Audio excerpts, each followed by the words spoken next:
Voilà, bonjour à tous et à toutes surtout, puisque vous savez que dans Femmes Unies, les interviews de Femmes Unies, Femmes Unifiées, nous interrogeons des femmes qui sont passées par l'expérience et qui l'ont transcendée pour accompagner essentiellement d'autres femmes. Donc aujourd'hui, nous avons avec nous Laurence Jay.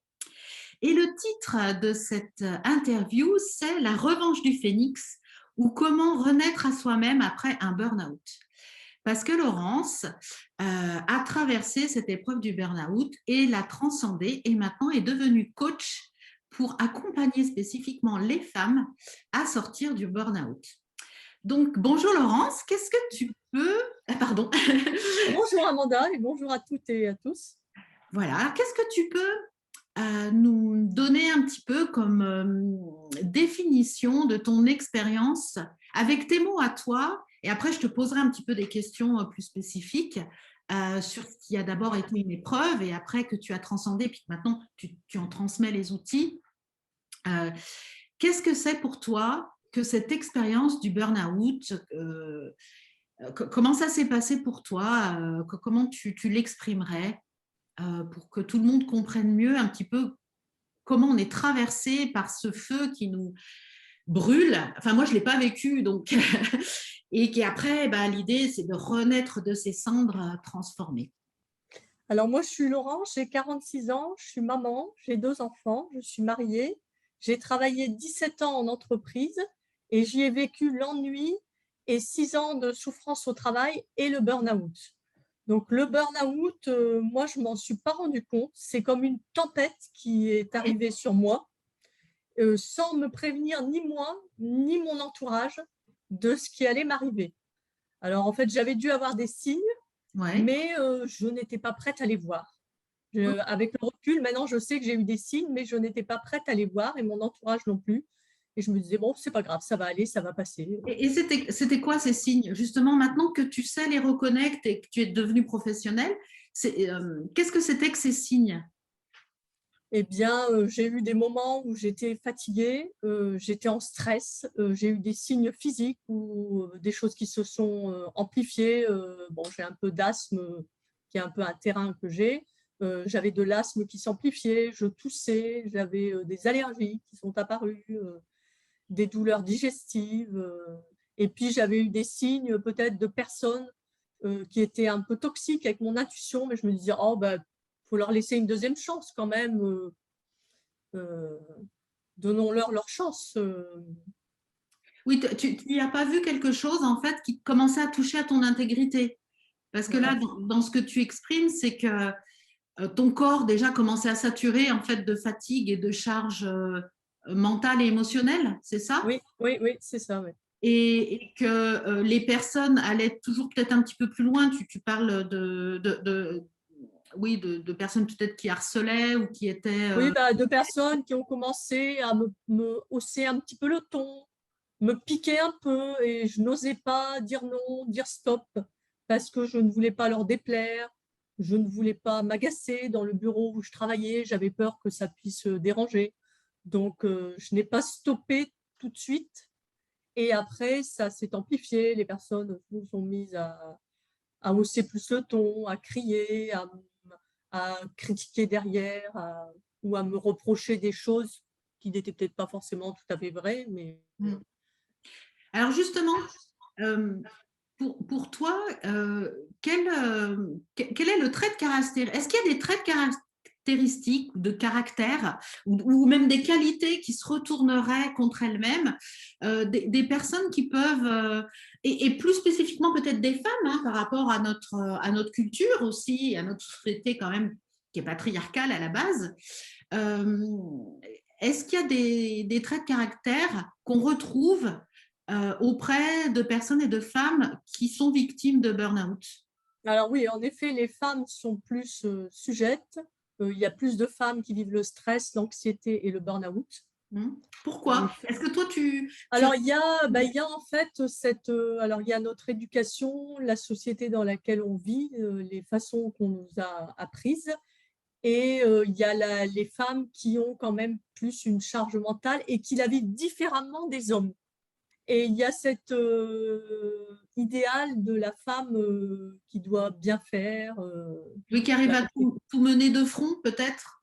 voilà, qui a envie de mener beaucoup de choses, faire beaucoup de choses, faire bien, avoir l'air forte. Voilà. Après, il y a des croyances, fais bien, sois forte, etc. Et après, il y a aussi, ce sont souvent des personnes pour qui la valeur travail, le travail a une grande importance Le pour elles, travail bien depuis fait, peut-être le aussi. travail bien fait, voilà. Des personnes consciencieuses qui ont envie de bien faire, donc, comme tu disais, travail bien fait, et qui ont peut-être ce besoin de reconnaissance. Hmm. Et chez toi, est-ce que maintenant, avec le recul, est-ce que tu sais quels ont été plutôt les leviers qui ont le plus fonctionné, enfin, fonctionné, c'est terrible à dire, mais qui t'ont le plus amené, qu'est-ce qui a le plus joué chez toi? C'est le fait de pas, de voir peut-être le bien chez tout le monde et pas te positionner trop tôt. C'est le fait de pas oser ou C'est un peu un tout chez moi, en fait. ouais, vas-y. J'avais envie de toujours bien faire, de résoudre toutes les situations, parce qu'en plus, mon dernier poste était en SAV, donc on résolvait des situations. Ah oui, Et d'accord, quand certains ne les résolvaient pas, on allait sur le terrain les résoudre. Quand ça allait pas assez vite, parce qu'on avait un client derrière qui attendait. d'accord. Alors moi, j'avais quand même l'avantage de travailler en export, donc j'avais le décalage horaire qui me donnait un peu de marge, mais des fois, ma collègue avait besoin que je l'aide. Donc, on arrangeait en fait toutes les affaires nous-mêmes et on voulait bien faire et puis jusqu'au bout, quoi. Faire au bout pour que ce soit satisfaisant pour le client et Une les forme gens autour de nous. d'exigence peut-être dans Oui, la qualité du travail fourni voilà, ouais. qui a fait que… Oui, j'ai développé en SAV et dans le métier dans lequel je travaillais, parce qu'il y avait un côté qualité aussi, cette exigence de Hmm. vouloir rendre quelque chose de qualitativement peut-être un peu plus élevé que peut-être ce qu'on attendait de moi. Mais qui est déjà, j'imagine, un trait de ton caractère. Je pense qu'en Oui, tant que Laurence, tu aimes que les choses soient bien faites. Tu es quelqu'un d'appliqué. On a voilà, préparé la d'appliquer. séance. Tu es quelqu'un qui est appliqué, qui aime, qui est toujours à l'heure, qui aime bien Ah, avoir… c'est mon éducation, en fait. Ça. Tout ça, c'est mon éducation. Être à l'heure, essayer d'être appliqué, de faire bien. Voilà, moi, c'est mon éducation et les gens qui m'entouraient qui étaient un peu donc un peu de mimétisme peut-être. Ok. Et Voilà. justement, alors on va dire que dans le travail, c'est une force. Pourquoi? Parce que Ouais. on devient un salarié ou une personne qui va être fiable. Oui, Parce que voilà. tout le monde rêve d'avoir un salarié qui est exigeant, qui est à l'heure, qui va s'investir complètement dans une mission. Donc, à quel moment il y a ce point de bascule qui fait que, eh ben, ça y est, on dérape et on sombre? Est-ce que toi, tu l'as senti, ce point de bascule? Est-ce que c'est… Bah, maintenant, avec le recul, oui, parce qu'un an et demi avant mon burn-out, bon, j'avais eu des événements privés aussi qui s'étaient rajoutés, des deuils.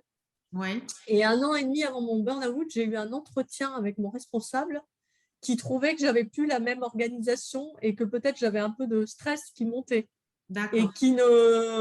comme il m'avait jamais vu comme ça, il n'a pas trouvé comment m'aider. Bon, il a voulu faire des plans d'action Hmm, comme sur une situation avec une oui, personne. qui va Et rajouter… il n'y a pas eu le temps pris de venir voir ce qui se passait dans le bureau et pourquoi c'était comme ça. Ouais. Voilà, donc il n'y a pas eu ce temps pris, peut-être par manque de temps ou par Hmm, l'idée qui n'est pas venue. Et hmm, du coup, c'est vrai qu'il y a eu cette désorganisation et ce stress et la concentration peut-être qui commençait à réduire hmm. parce qu'à force de toujours tout vouloir bien faire et vite et en pression et en surcharge, etc. Et en se débrouillant toujours seul, en n'ayant pas forcément d'aide et en manageant des gens alors qu'on n'avait pas de formation. Donc c'est vrai que, bon, à un moment donné, ça a commencé à Oui, apparaître. on voit très bien que, enfin, j'ai relevé un point que tu as dit, mais je continue sur ce que tu viens d'exprimer. On voit très bien qu'en fait, la solution que ton chef t'a amenée, au contraire, elle rajoute de l'huile sur le feu, c'est le cas de le dire, puisque tu aurais eu besoin de temps et d'écoute pour prendre du recul et te poser. Et, Oui, puis d'avoir…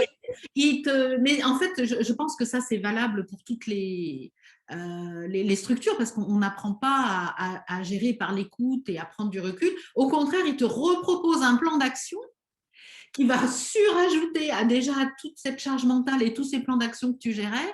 Donc, est-ce que pour toi, c'est un défaut de l'entreprise en général, c'est-à-dire dans notre société, est-ce que ça, quand tu accompagnes des personnes, est-ce que c'est quelque chose qui ressort? C'est-à-dire que quand il y a eu des petits signaux, en fait, on leur a redonné des choses à faire pour essayer de s'en sortir en pensant bien faire. Et en fin de compte, ça n'a fait que aggraver la situation.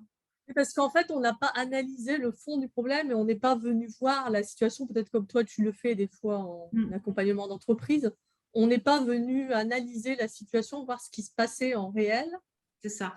Peut-être que et du coup, on a proposé des choses. On m'a proposé aussi des formations qui n'ont pas pu avoir lieu. En plus, donc j'avais ce petit espoir peut-être de formation de gestion du stress, etc. Ou de positionnement. Il y avait une formation où j'aurais pu me positionner, mais qui n'a pas pu avoir lieu, et on n'en a pas trouvé une autre pour la remplacer. Donc, du coup, il y avait le petit espoir des formations qui n'a pas fonctionné, qui a été perdu. Et puis après, la situation, parce qu'on m'a dit, tu te relèves, quoi. Et puis voilà, on te donne l'objectif de te relever d'ici 3 mois. On te verra plusieurs fois, mais voilà. Donc, en fait, ça ne peut pas fonctionner. Voilà, ça ne peut pas fonctionner quand on ne cherche pas. Et quand il y a eu l'annonce du burn-out, parce qu'après, j'ai eu un arrêt maladie et je suis revenue pensant pouvoir retenter, j'ai été recadrée. Pardon, Laurence, qui t'a annoncé que c'était un burn-out?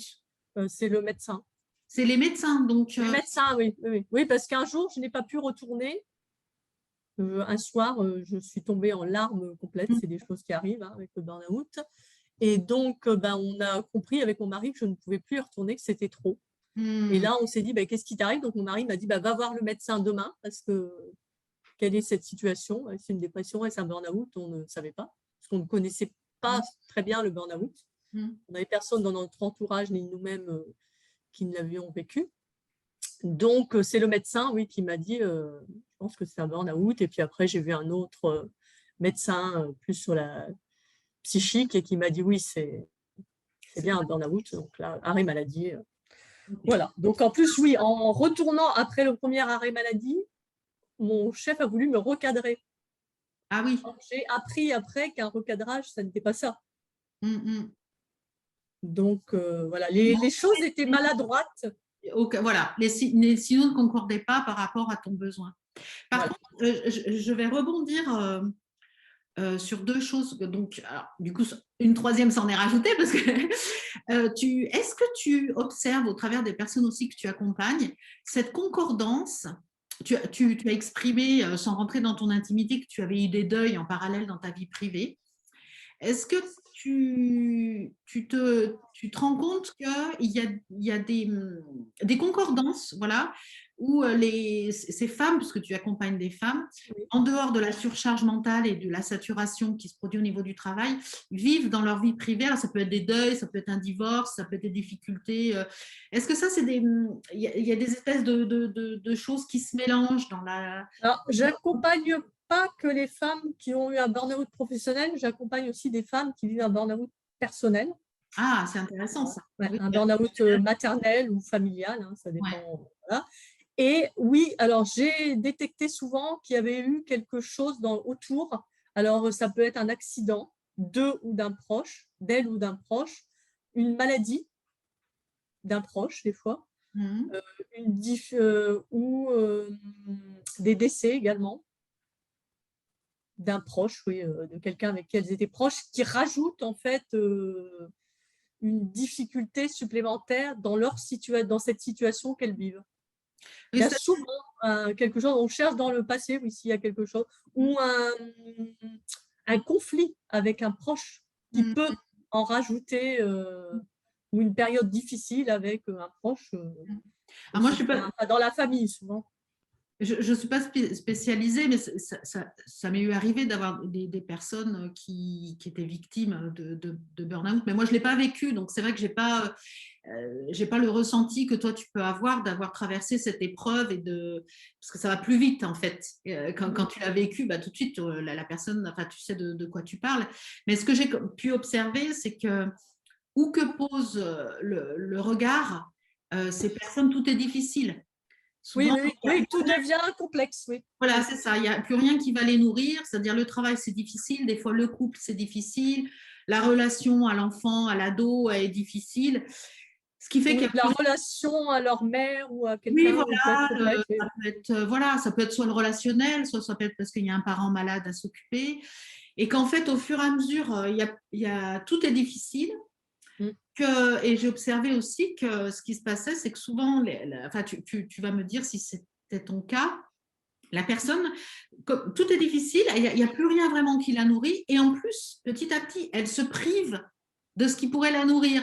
Oui, oui, oui. Elle allait courir, ah bah, du coup, elle ne le fait plus parce qu'elle n'a plus le temps, parce qu'elle est fatiguée. Elle faisait du yoga, bah, elle n'en fait plus parce qu'elle n'a plus le Mm. temps. Et en fait, petit à petit, Elle se désocialise. c'est Elle ça. se Voilà. vite se désocialise, elle ne voit plus ses amis. Elle s'éloigne parce qu'elle a l'impression, il y a des sentiments d'estime et de confiance. Hein. Je suis nulle, je ne sers à rien, ça ne va pas, je n'ai pas envie de montrer cette image aux autres.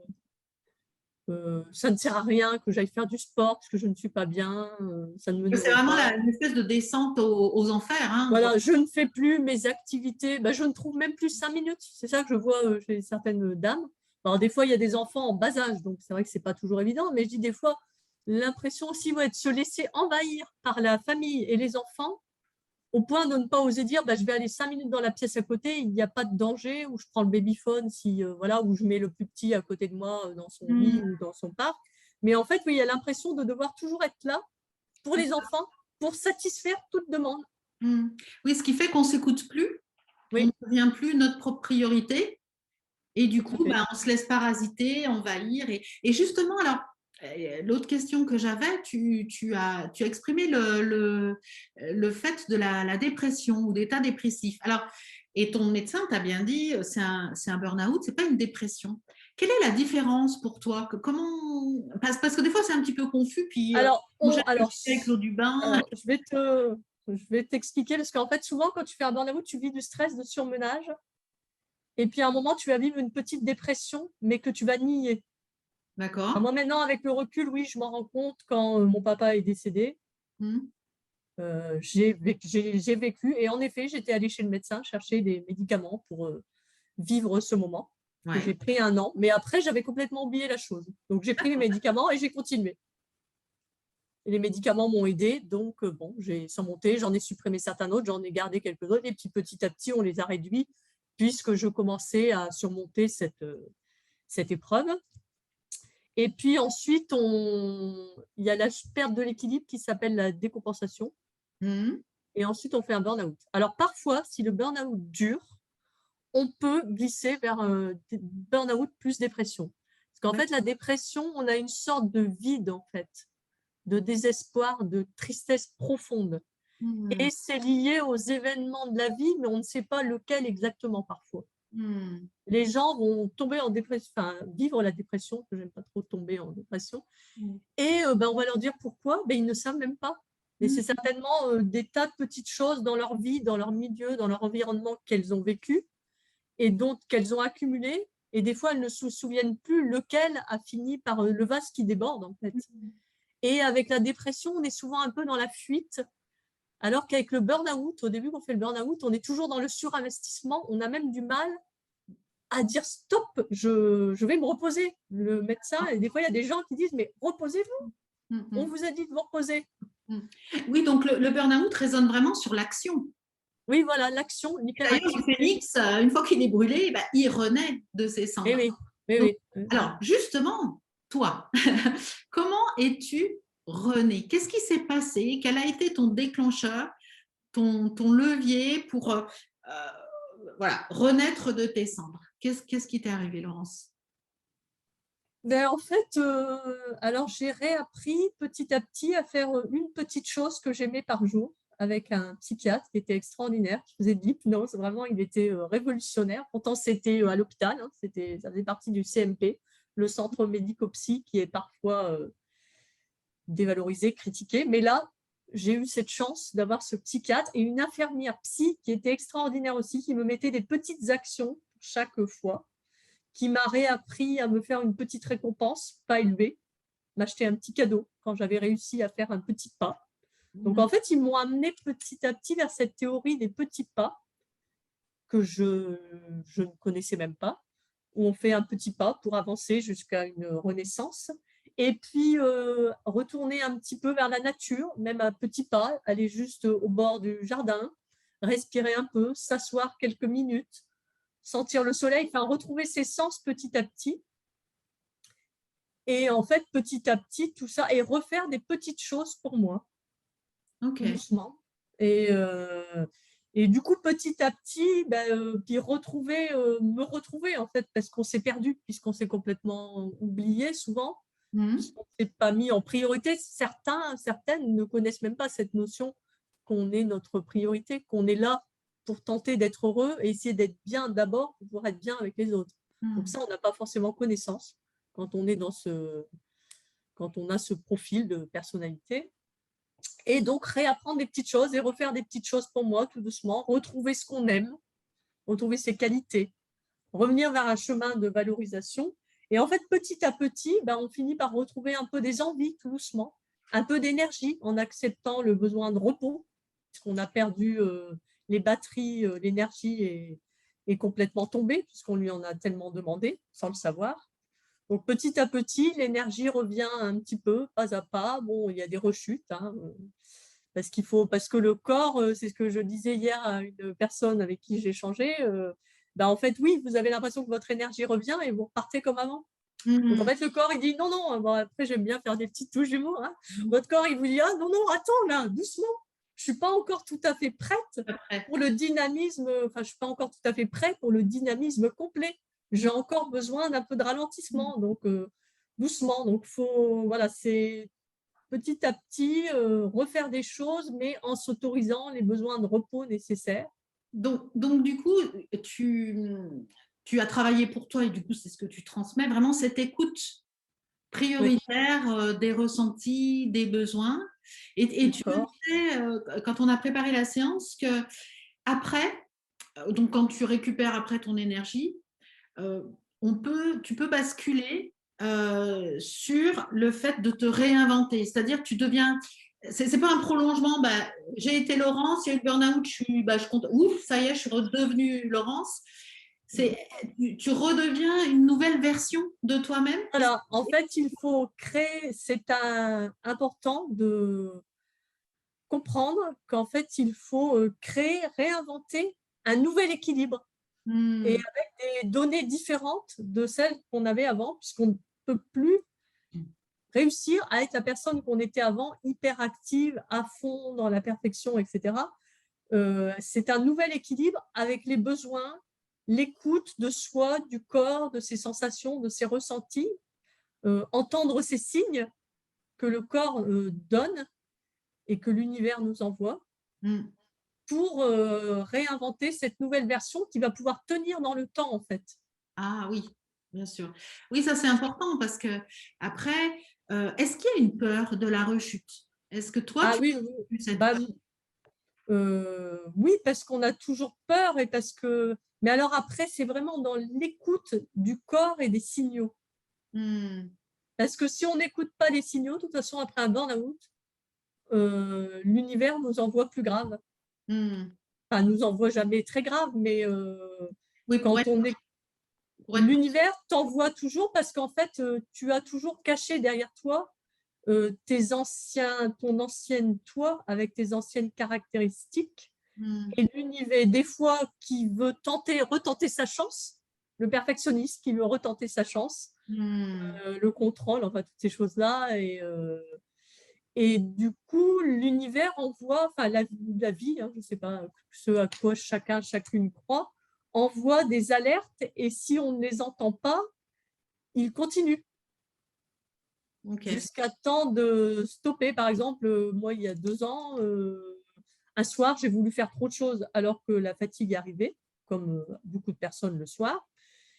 Et en allant dehors, je n'ai pas mis de chaussures, je suis restée en pantoufles et je suis tombée. D'accord. Et je me suis dit, bah oui, non, le soir, il faut que je me dise, attends, là, tu en as déjà fait pas mal, ce truc-là, c'est pas grave, quelqu'un d'autre peut le faire. Ouais, repose-toi. Ouais. Donc, voilà, reste un peu plus calme, observe comment tu te sens.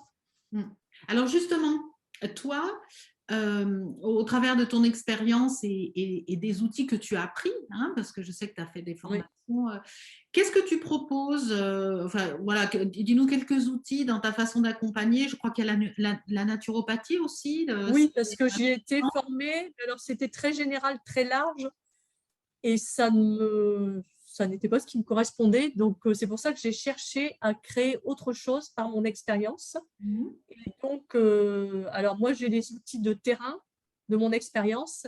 Et alors, j'ai appris sur moi, on m'a appris, je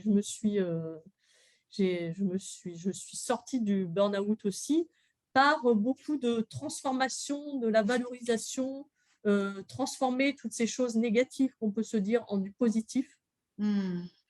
J'ai également des outils de PNL que j'ai appris par l'expérience. Le contact avec la nature aussi, tu me dis. Oui, le contact avec la nature. Oui, La le contact. nature comme levier de réussite pour accompagner Oui, remettre en contact avec la nature et avec ses sens dans la nature.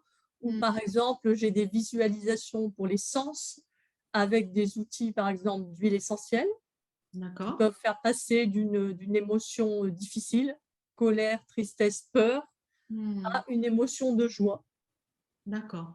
pour un peu transformer et ne pas rester, traverser cette émotion avec plus de facilité. J'ai aussi des outils, travailler sur l'enfant intérieur pour retrouver qui on est au fond de soi, avec l'enfant intérieur qui est celui qui a les émotions. On travaille aussi sur des lettres à l'univers quand on a des demandes à faire, qui fonctionnent. Que j'ai eu Je sais. un merveilleux résultat avec une cliente et avec moi-même. Oui, Mais oui. j'ai eu un merveilleux résultat avec une cliente qui est vraiment ravie, quoi. Donc bon, on le retravaille plusieurs fois hein, parce que on trouve pas ce qu'on a envie comme ça en une Oui, parce seule. qu'il faut aussi s'autoriser à dire qu'est-ce qui peut me faire plaisir, qu'est-ce que j'ai envie de vivre Voilà. avec joie. C'est tout ça aussi qu'on réapprend au travers Voilà. de cette expérience. C'est ne plus, en gros, ça pourrait être ne plus évoluer par la souffrance et le labeur, mais évoluer par des choses qui sont motivantes, qui sont l'envie, qui sont la joie. C'est un vrai. Voilà, puis réapprendre à se revaloriser, se complimenter. Il y a aussi la communication violente, parce que des fois, il y a des familles qui entrent dans une communication complexe. Est-ce que la femme en burn-out peut inquiéter, puisque ça n'est plus celle qu'on connaissait. Les émotions sortent alors qu'elle avait un peu enfoui toutes ses émotions, un peu aseptisé toutes ses émotions. Donc les émotions sortent, il y a des phases avec de la colère, de la tristesse. On n'a jamais vu la personne comme ça. Donc c'est vrai qu'on travaille sur la communication non violente, voir un peu ce que l'autre peut faire de bien quand même si on est dans une communication qui est très difficile et savoir lui dire ou lui demander du temps ou des choses et savoir dire bah, je me sens pas bien, ça me convient pas, etc. Voilà, donc il y a un peu tous ces En fait, outils. tu as plein d'outils qui peuvent, qui touchent à plein de facettes, hein, c'est chouette. Voilà, puis après, il y a les respirations, relaxation. Oui, tout ce qui va avec. Et, Alors, voilà. Laurence, du coup, j'ai une dernière question parce que tu vois, on se dit, on va faire pas trop long parce que, parce que pour que ça soit plus facile à gérer, mais en fait, il y a beaucoup de choses à dire. Quel est pour toi le cadeau de cette expérience? Parce que, bon, on n'a pas envie d'y passer, mais quand on y passe et quand on en ressort, pour toi, qu'est-ce que tu as transformé? Quel a été le cadeau de cette expérience du burn-out? Le cadeau, en fait, c'est que j'ai eu des réponses à des questions que j'avais en moi, mais je ne savais même pas quelles étaient ces questions, en fait. J'ai eu des réponses qui sont venues où le puzzle s'est assemblé, en fait, de choses que j'avais vécues dans ma vie. Alors, ça a été aussi… Pardon? Excuse-moi. Tu t'es redécouverte ou tu t'es Voilà, découverte? je me suis redécouverte J'ai pu remettre des mots sur certaines choses comme mes qualités, que j'avais une difficulté énorme à voir. Puis alors en plus, ça a été l'éveil de ma spiritualité Hmm. et ça devait être ça que j'attendais depuis des années et de ma sensibilité. Et en fait, je suis hypersensible et je ne le savais pas Hmm. en le découvrant pendant des accompagnements en fait, ou Hmm. des travails avec des psychologues que j'ai fait. Hmm. En fait, Peut-être que petit à cette petit. hypersensibilité, à ce moment-là, avant, bah, elle se retournait contre toi, parce que tes Oui, antennes étant tout allumées en disant faut que je fasse, faut que je fasse, faut que je fasse, et que maintenant, cette hypersensibilité, elle te sert pour toi en tant que Laurence, mais aussi, j'imagine, dans tes accompagnements. oui, Voilà, tu as oui, vraiment pour comprendre. rencontré tes forces, en fait. Est-ce que ce burn-out t'a permis euh, voilà, de te voir dans cette nouvelle dimension de toi-même? Mm. De euh, voir mes forces, oui, oui, mes c'est- forces, mes qualités et même des dons qui apparaissent, mais comme on en a tous, mais Auquel tu t'autorises du coup à connecter en fait. voilà, voilà. Ok. Est-ce que donc on va mettre tout au long du sera apparu ton site à chaque fois qu'on va évoquer tes accompagnements pour qu'on te retrouve, bien entendu pour les personnes qui peuvent aussi avoir des questions pour leur entourage, hein, Oui, oui, qui se questionnent sur la façon d'accompagner oui, oui, un ou une partenaire victime de burn-out, ou peut-être des questions pour elles-mêmes, savoir où elles en sont, est-ce qu'elles sont oui. dans un burn-out, ou voilà, donc il y aura tous les liens. Quel serait ton mot de la fin, Laurence? Qu'est-ce que tu voudrais dire à ces femmes qui sont encore là dans la difficulté, mais qui ont écouté parce que là, elles n'ont pas encore transcendé comme toi, et c'est dur. Et des fois, le bout du tunnel, on ne le voit pas toujours tout de suite. Donc, qu'est-ce que tu pourrais leur dire que toi, peut-être, tu aurais eu besoin d'entendre, ou que tu sais que ça fait du bien, que tu dis en accompagnement? Quel serait ton mot de la fin? Ben, c'est dur, mais on y arrive, on en sort avec une nouvelle soi, on trouve ses forces et c'est un parcours à traverser, mais comme ces émotions qu'on traverse et avec du soutien et avec une meilleure compréhension de ce qu'on vit, du soutien, de l'écoute euh, et un échange, on peut en sortir, on peut retrouver sa confiance, de l'énergie petit à petit, avec les petits pas, hein, il faut savoir y aller en douceur, avec douceur et bienveillance envers soi-même. On y arrive et d'autres y arrivent. Moi, j'y suis arrivée, mes accompagnés y arrivent et des personnes de mon entourage y arrivent aussi que je n'ai pas accompagnées. Donc, on arrive à en sortir à un moment donné quand c'est le moment Ok, donc et en acceptant de l'aide voilà, si le besoin. chemin est important et l'aide sur le chemin est important. Oui, oui. Super. Eh bien, écoute, Laurence, merci beaucoup. Voilà, je vais mettre Merci tous à les toi. liens. Merci beaucoup de t'être confiée à nous et de nous avoir donné toutes ces clés. Et puis, ben, à bientôt. À bientôt, Amanda. Merci beaucoup. Au revoir à toutes et à tous.